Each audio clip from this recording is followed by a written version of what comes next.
रोज देखा करो हमारे बचपन की कहानियाँ। यहाँ मिलेंगी आपको प्यारी प्यारी बंदर कहानियाँ। यह कहानी है जंगल में रहने वाले एक ठग की दो बेटियों की, जो जंगल से गुजरने वाले मुसाफिरों को छल कपट से लूटकर उनका कत्ल कर देती थी। पर एक दिन एक ऐसा मुसाफिर आया जिसने उनकी जिंदगी बदल दी। एक गुस्सैल राजा ने अपने पुत्र के किसी दोष के कारण उसे देश निकाला दे दिया।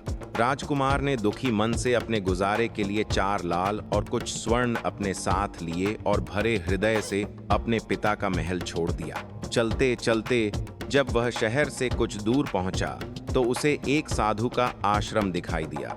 राजकुमार ने साधु को दंडवत प्रणाम किया और एक तरफ बैठ गया। जब साधु ने उसकी मायूस शक्ल और देह पर कीमती वस्त्र देखे तो उन्होंने पूछा, बच्चा तुम कौन हो और यहाँ कैसे आए? राजकुमार बोला, महाराज मैं राजा सूर्यवंश का पुत्र विक्रम सिंह हूँ। मुझे मेरे पिता ने देश निकाला दे दिया है, इसीलिए मैं परदेश जा रहा हूँ। रास्ते में आपका आश्रम दिखाई दिया तो मैंने सोचा कि आपके दर्शन करता चलूं। साधु ने विक्रम सिंह की बात सुनकर कहा, वत्स तुम नेक इंसान हो और परदेश जा रहे हो, इसलिए मैं तुम्हें 4 बातें बताता हूँ। तुम इन बातों पर अमल करना, ये परदेश में अवश्य काम आएंगी। पहली, परदेश में एक से भले 2 होते हैं। दूसरी, परदेश में दूसरे के हाथ का बना खाना मत खाना, अगर खाना पड़े तो पहले किसी जानवर को खिला देना। तीसरी, परदेश में किसी दूसरे की बिछाई हुई चारपाई पर मत सोना, अगर सोना हो तो पहले बिस्तर को अच्छी तरह झाड़ लेना।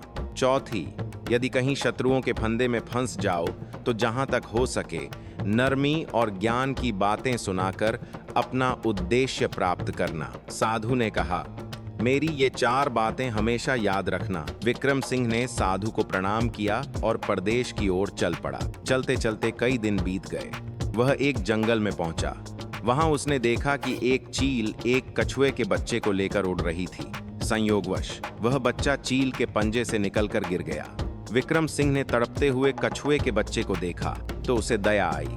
उसने सोचा, इस बच्चे को पालना चाहिए, इससे 2 बातें होंगी। पहली, इसके प्राण बच जाएंगे। दूसरी, साधु की कही पहली बात भी पूरी होगी कि सफर में एक से भले 2 होते हैं। यह सोचकर विक्रम सिंह ने कछुए के बच्चे को अपने साथ ले लिया। कुछ दिन के सफर के बाद विक्रम सिंह को एक अच्छा सा स्थान दिखाई पड़ा। वहां पहुंचकर उसने खाया पिया और कछुए के बच्चे से बोला, तुम यहाँ बैठे रहना, मैं थोड़ी देर सो लूं। यह कहकर वह एक पेड़ के नीचे सो गया। उसी पेड़ पर एक सांप और एक कौवा रहते थे। उनका दस्तूर था कि जब कोई मुसाफिर पेड़ के नीचे ठहरता तो सांप उसे डस लेता और कौवा उसकी आंखें निकाल लेता। सांप ने सोते हुए विक्रम सिंह को देखा तो पेड़ से उतरा और उसे डस लिया। सांप के डसते ही विक्रम सिंह के प्राण पखेरु उड़ गए। जब कछुए की नजर विक्रम सिंह पर पड़ी तो वह उसे मरा देखकर घबरा गया और उसके ऊपर बैठकर रोने लगा। तभी कौवा भी पेड़ से उतरा और जैसे ही उसने विक्रम सिंह की आंखें निकालनी चाही, कछुए ने झपटकर कौवे की गर्दन पकड़ ली। कौवे ने बहुत जोर लगाया मगर कछुआ नहीं छोड़ा। तब कौवे ने सांप को पुकारा।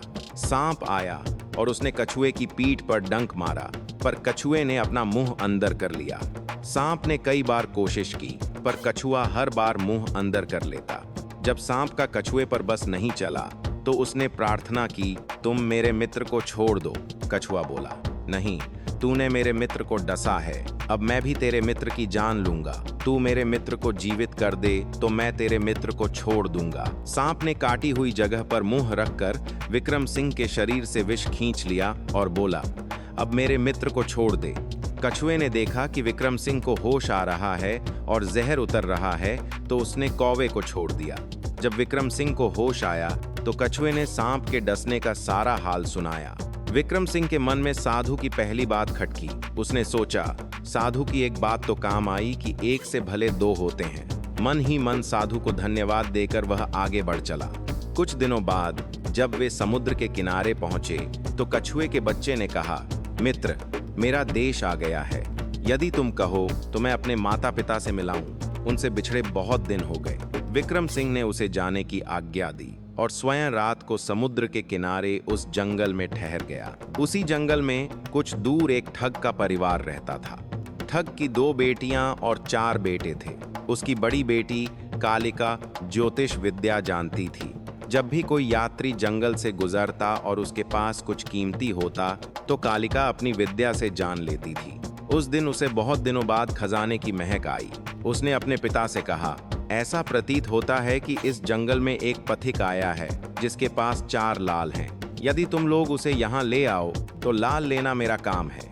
यदि वे लाल हमें मिल जाएं तो हम जन्म भर निहाल हो जाएंगे, पर उसे मारना मत, जीवित पकड़ लाओ।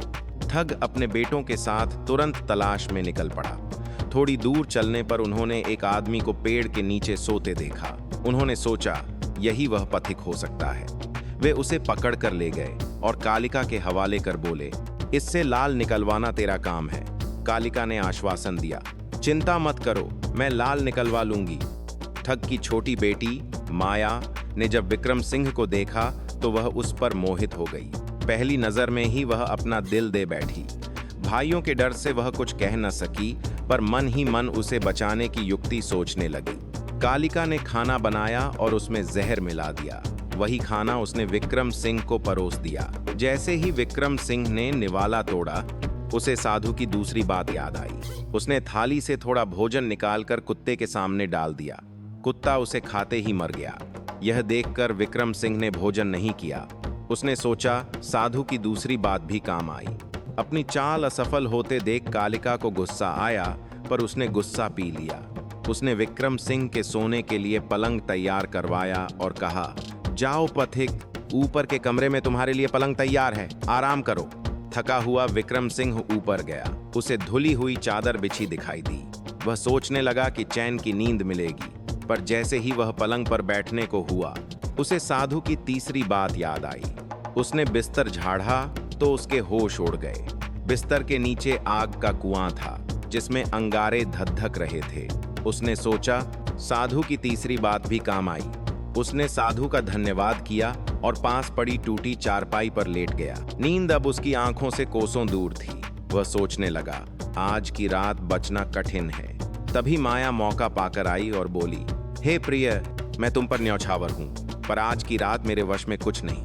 आज मेरी बहन की बारी है, किसी तरह अपनी जान बचा लो। कल मेरी बारी है, मैं तुम्हें बचा लूंगी।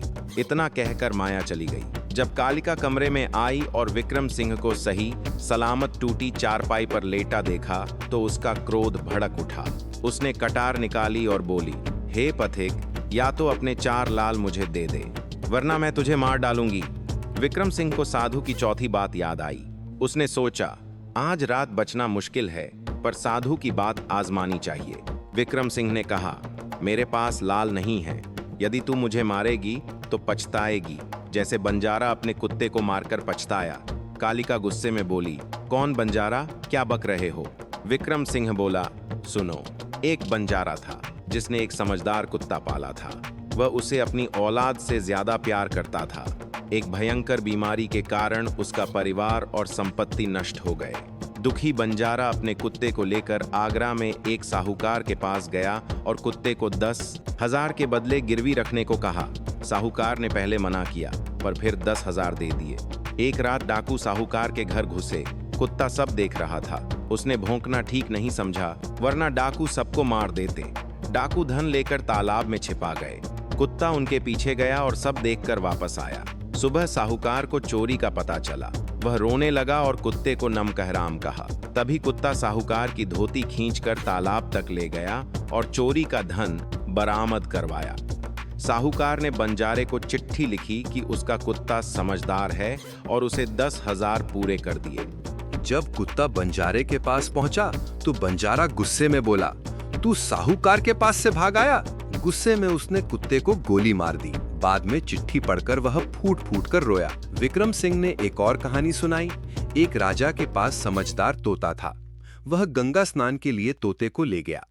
तोते ने नदी में बहता अमर फल देखा और उसे निकाल लिया। राजा ने फल बाग में लगाने को कहा। पेड़ में फल लगा, पर एक फल सांप ने सूंघ लिया, जिससे वह जहरीला हो गया।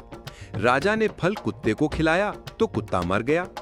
गुस्से में राजा ने तोते को मार डाला। बाद में एक बुढ़िया ने वही फल खाया और जवान हो गई। राजा को समझ आया कि फल अमर था और उसने तोते को व्यर्थ मारा। इतनी दास्तान कहते कहते सवेरा हो गया। कालिका ने कहा, तूने बातों में उलझाकर अपनी जान बचा ली, पर आज रात मेरी छोटी बहन की बारी है, वह तुझे नहीं छोड़ेगी। जब माया को पता चला कि विक्रम सिंह सही सलामत है तो वह खुश हुई। उसने ऊपरी मन से कालिका से कहा, बहन, मैं आज इससे लाल लिए बगैर नहीं छोड़ूंगी। रात हुई तो माया विक्रम सिंह के पास गई और बोली, भगवान का शुक्र है कि तुमने चालाकी से जान बचा ली। विक्रम सिंह ने पूछा, तुम सब ऐसा क्यों करते हो? माया बोली, हमारी रीति है कि मेरे भाई और बाप मुसाफिरों को पकड़ते हैं और हम बहनें उनसे माल हथियाकर मार डालती हैं। पर तुम चिंता मत करो, मैं तुम्हारी दासी हूँ, जैसा तुम कहो वैसा करूंगी। विक्रम सिंह बोला, प्रिया, तुम मुझे भी पसंद हो, तुम नेक दिल हो। मेरे पास 4 लाल मेरी जांघ में है, चाहो तो निकाल लो। माया बोली, वो लाल तुम्हें मुबारक, मुझे तुम्हारे सिवा कुछ नहीं चाहिए। विक्रम सिंह ने कहा, यह प्यार सब धरा रह जाएगा जब तुम्हारे बाप और भाइयों को पता चलेगा। माया बोली, चिंता मत करो, मेरे पिता के पास 2 ऊँटनियां हैं, एक 60 कोस और दूसरी 100 कोस चलती है।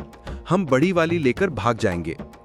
आधी रात को विक्रम सिंह ऊँटनी खोलने गया, पर जल्दबाजी में छोटी ऊँटनी ले आया। माया ढेर सारा माल लेकर ऊँटनी पर बैठी और दोनों चल दिए। 60 कोस चलकर ऊँटनी जंगल में रुक गई। माया बोली, अनर्थ हो गया, तुम छोटी ऊँटनी ले आए, मेरे पिता और भाई आते होंगे। सवेरा हुआ तो ठग ने देखा कि उसकी बेटी और मुसाफिर गायब हैं। उसने बड़ी ऊँटनी पर सवार होकर पीछा किया और जंगल में पहुंच गया। विक्रम सिंह ने ठग को देखा और घबराकर बोला, तुम्हारा पिता आ रहा है, अब प्राण कैसे बचेंगे? माया बोली, घबराओ मत, उस पेड़ पर चढ़ जाओ, जब मेरा बाप तुम्हें पकड़ने आएगा मैं बड़ी ऊँटनी को तुम्हारी डाल के नीचे खड़ा कर दूंगी, तुम कूद कर बैठ जाना। विक्रम सिंह पेड़ पर चढ़ गया।